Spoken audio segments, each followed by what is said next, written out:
ഒരിക്കലും ഒരാളോടും, സ്ത്രീയോടെന്നല്ല പുരുഷനോടും ചെയ്യാൻ പാടില്ലാത്ത ഒരു കാര്യമാണ്. എൻ്റെ ഭർത്താവിൻ്റെ പെൻഷൻ എനിക്ക് കിട്ടും അധ്യാപകൻ എന്നുള്ള നിലയിൽ. ഞാൻ വേറൊരാളുടെ പെൻഷൻ തേടി പോകേണ്ടുന്ന ഒരു വ്യക്തിയല്ല. അങ്ങനെ ഒരു പണത്തിന് വേണ്ടി പോകുന്ന ഒരാളല്ല ഞാൻ. എൻ്റെ അച്ഛനും അമ്മയും എൻ്റെ അമ്മയുടെ അച്ഛനും ഞങ്ങളുടെ കുടുംബത്തിൽ എല്ലാവരും അധ്യാപകരാണ്. അങ്ങനെയുള്ള ഒരു കുടുംബത്തിൽ ഞങ്ങൾക്ക് കിട്ടുന്ന പണം കൊണ്ട് സുഖമായി ജീവിക്കാൻ കഴിയുന്ന ഒരു കുടുംബമാണ് എൻ്റേത്.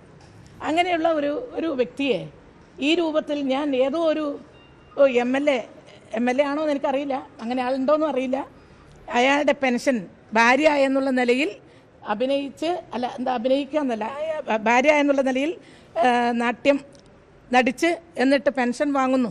ഇതാണ് അതിൽ വിവരാവകാശ രേഖ കിട്ടിയതാണെന്നാണ് അവർ പറയുന്നത്.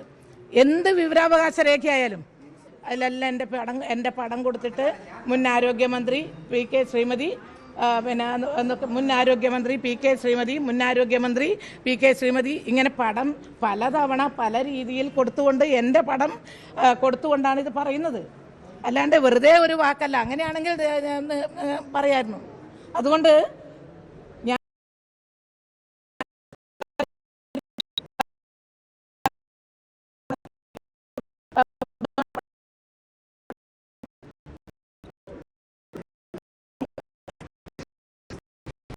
ഒരു പരാതി കൊടുക്കാൻ തീരുമാനിച്ചിരിക്കുകയാണ്.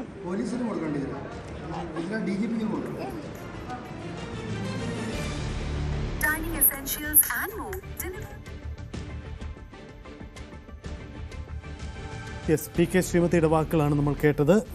വലിയ രീതിയിലുള്ള പ്രചരണം താൻ നേരിട്ടു, സൈബർ അധിക്ഷേപം നേരിടുന്നു, തെറ്റായ പ്രചരണം നടത്തുന്നു എന്നതാണ് പി കെ ശ്രീമതി വ്യക്തമാക്കിയത്.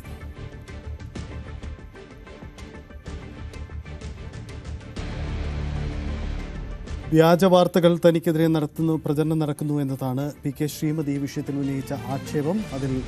അതിൻ്റെ വലിയ രീതിയിൽ തനിക്കെതിരെ എന്തോ തെളിവ് കിട്ടിയെന്ന രീതിയിൽ പ്രചരണം നടത്തുന്നു. DGP അടക്കം പരാതി നൽകിയാണ്.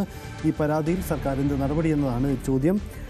ഈ വിഷയത്തിൽ ഗൗരവമുള്ള പരിശോധന തന്നെ വേണ്ടിവരുമെന്നതാണ് ഏറ്റവും പ്രധാനപ്പെട്ട കാര്യം. അതുകൊണ്ട് തന്നെ ആ രീതിയിൽ നമുക്ക് കൂടുതൽ പ്രതികരണങ്ങൾ കൂടി ഉണ്ടാവണം. കാരണം പൊതുസമൂഹത്തിൽ ഇത്തരം പ്രചരണങ്ങൾ ഏത് രീതിയിൽ നടന്നാൽ അതിൽ ഉത്തരവാദിത്തപ്പെട്ട സ്ഥാപനങ്ങൾ വേണ്ടത്ര ഗൗരവം കാട്ടണമെന്ന ചോദ്യം കൂടിയുണ്ട്. അരുൺ തുടരുന്നുണ്ട്. അരുൺ, ഈ സൈബർ ഇടത്ത് ഒരു മുഖവുമില്ലാത്ത ആളുകൾ നടത്തുന്ന പ്രചരണങ്ങൾ പലപ്പോഴും നമ്മൾ കണ്ടിട്ടുണ്ട്. പക്ഷേ ഇതങ്ങനെയല്ലാതെ ഈ പ്രചരണം നടന്നു എന്നതാണോ സംഭവം? അത് എത്ര കണ്ട ആളുകളിലേക്ക് ഈ പ്രചരണം എത്തിയിട്ടുണ്ട്?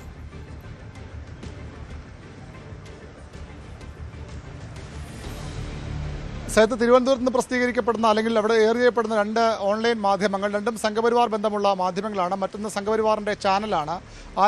ഈ മൂന്ന് ഇടങ്ങളിലാണ് പ്രധാനമായി വാർത്ത വന്നത്. മറ്റൊന്ന് സുധിരം എന്ന പേരിൽ കണ്ണൂരിൽ നിന്ന് പ്രസിദ്ധീകരിക്കുന്നൊരു പത്രം, അത് കണ്ണൂർ വലിയ പ്രചാരമുള്ള പത്രമെന്നാണ് പി കെ ശ്രീമതി തന്നെ വ്യക്തമാക്കുന്നത്. ഇവിടങ്ങളിലാണ് ഈ വാർത്തകൾ തുടർച്ചയായി വരുന്നത്. പലതവണ വാർത്ത വന്നപ്പോൾ അത് അവസാനിക്കുമെന്ന രീതിയിൽ പ്രതീക്ഷിച്ചു, പക്ഷേ അതുണ്ടായില്ല. വീണ്ടും വാർത്തകൾ വരുമ്പോഴാണ് ഇത്തരത്തിൽ ആദ്യം ഈ ഓൺലൈൻ മാധ്യമങ്ങളാണ് വാർത്തകൾ കൊണ്ടുവരുന്നത്. പിന്നീട് അത് ചാനൽ കൂടി ഏറ്റെടുക്കുമ്പോഴാണ് പി കെ ശ്രീമതി ഇത്തരമൊരു പ്രതികരണവുമായി രംഗത്ത് വന്നത്. രണ്ടാം കേരള നിയമസഭയിൽ അംഗമായിരുന്ന ഒരു നേതാവ്, ഒരു മുൻ MLA, അദ്ദേഹത്തിൻ്റെ ഭാര്യയുടെ പേര് പി കെ ശ്രീമതി എന്ന് നിയമസഭാ രേഖകളിലുണ്ട്. സ്വാഭാവികമായും അവർ ഇപ്പോൾ ജീവിച്ചിരിക്കുന്ന കാര്യത്തിലൊക്കെ ഇനി വ്യക്തത വരേണ്ടതുണ്ട്. CPM നേതാക്കളുമായി ബന്ധപ്പെടുമ്പോൾ നമുക്ക് തൃശ്ശൂർ നിന്നൊക്കെ അറിയാൻ കഴിയുമെന്ന് പ്രതീക്ഷിക്കുന്നു. ഏതായാലും അങ്ങനെയാണെങ്കിൽ പോലും അതെങ്ങനെയാണ് പി കെ ശ്രീമതി എന്ന CPMൻ്റെ ഏറ്റവും മുതിർന്ന നേതാവിലേക്ക്, സംസ്ഥാനത്തെ ഏറ്റവും മുതിർന്ന വനിതാ നേതാവിലേക്ക് എത്തിയെന്ന ചോദ്യമാണ് ഉയർന്നു വരുന്നത്. അതുകൊണ്ട് തന്നെയാണ് അത്തരമൊരു അന്വേഷണം വേണമെന്ന ആവശ്യം ഇപ്പോൾ പി കെ ശ്രീമതി മുന്നോട്ട് വയ്ക്കുന്നത്. നമുക്കറിയാം, ദീർഘനാളെ നമ്മൾ പി കെ ശ്രീമതിയുടെ വാർത്താ സമ്മേളനങ്ങളും മറ്റും റിപ്പോർട്ട് ചെയ്യുന്നതാണ്. അവർ തനിക്കെതിരെ പല വിഷയങ്ങളിലും ഉണ്ടാകുന്ന ആക്രമണങ്ങളെ പറ്റി, പ്രത്യേകിച്ചും AK സെൻറ്റർ ആക്രമണം ബന്ധപ്പെട്ടൊക്കെ ഈ തീവ്രത കുറഞ്ഞ ആക്രമണമെന്ന കാര്യം, അത് മുമ്പ് ഒരു റിപ്പോർട്ട്, അന്വേഷണ കമ്മീഷൻ റിപ്പോർട്ടിൻ്റെ കാര്യത്തിലുമൊക്കെ പല തലത്തിലും പി കെ ശ്രീമതി ട്രോൾ ചെയ്യപ്പെടുകയും പിന്നീട് രാഷ്ട്രീയ നേതാക്കൾ പോലും അവർക്കെതിരെ രംഗത്ത് വരികയൊക്കെ ചെയ്തിരുന്നു. അതൊക്കെ അവർ ഇന്നത് ചൂണ്ടിക്കാട്ടുന്നു. താൻ അധ്യാപികയാണ്, പക്ഷേ തന്നെ അധ്യാപിക എന്ന രീതിയിൽ പോലും മറ്റു തരത്തിലാണ് ചിത്രീകരിക്കപ്പെടുന്നത് എന്ന തരത്തിലുള്ള വിഷമമൊക്കെ അവർ പറയുന്നുണ്ട്. അതിനൊക്കെ അപ്പുറത്തേക്കാണ് ഇപ്പോൾ മറ്റൊരാളുടെ ഭാര്യ എന്ന നിലയിൽ CPMൻ്റെ ഒരു പ്രധാനപ്പെട്ട നേതാവ്, പലതവണ MLA ആയ MP ആയ ഒരു നേതാവ് വ്യാജ പേരിൽ പെൻഷൻ പറ്റുന്നു എന്ന അതീവ ഗുരുതരമായ ഒരു ആരോപണമാണ് ഈ വാർത്തയിലുള്ളത്. സ്വാഭാവികമായി ഇത് രാഷ്ട്രീയ പ്രേരിതമായ ഒരു ആരോപണത്തിന് അപ്പുറത്തേക്ക് ആ വ്യക്തിയുടെ ക്രെഡിബിലിറ്റി, അവർ പറഞ്ഞു 16 വയസ്സിൽ രാഷ്ട്രീയ പ്രവർത്തനം തുടങ്ങിയ ആളാണ് താൻ. അത്തരമൊരു ആളെ 5 പതിറ്റാണ്ടിലേറെ രാഷ്ട്രീയ പാരമ്പര്യമുള്ള ഒരാളെ ഇത്തരത്തിൽ ഒരു വ്യാജ രേഖ സമർപ്പിച്ച് മറ്റൊരാളുടെ ഭാര്യ എന്ന പേരിൽ രേഖകൾ സമർപ്പിച്ച് പെൻഷൻ കൈപ്പറ്റുന്നത്, അതും അതേ നിയമസഭയിൽ നിന്ന് പെൻഷൻ കൈപ്പറ്റുന്ന ആൾ തന്നെയാണ്, MLA പെൻഷൻ കൈപ്പറ്റുന്ന ആൾ തന്നെയാണ് സ്പീക്കർ ശ്രീമതി. അവിടെ നിന്ന് മറ്റൊരു തരത്തിൽ കൂടി കുടുംബ പെൻഷൻ കൂടി കൈപ്പറ്റുന്നുവെന്ന അങ്ങനെയെങ്കിലും അതീവ ഗുരുതരമായ ഒരു ആരോപണമാണ്. അതിന് ഒരു തെളിവും ഈ പുറത്തുവിട്ട രേഖകളിൽ ഇല്ല എന്നാണ് നമുക്ക് ഇപ്പോൾ മനസ്സിലാക്കാൻ കഴിയുന്നത്. ഈ വിവരാവകാശ രേഖയിൽ അത് അങ്ങനെ പറയുന്നില്ല. അത് ഈ സ്പീക്കർ ശ്രീമതി, കണ്ണൂരിൽ നിന്നുള്ള CPM നേതാവായ സ്പീക്കർ ശ്രീമതിയാണ് ഇതെന്ന് പറയുന്നില്ല. പക്ഷേ ആ വാർത്ത ആരോപിക്കപ്പെട്ടത്, അല്ലെങ്കിൽ അവർക്ക് മേൽ ഈ ആരോപണമുണ്ടായത് അത്തരത്തിലാണ്. അതാണ് ഇതിൽ ഗൗരവതരമായ സംഭവം.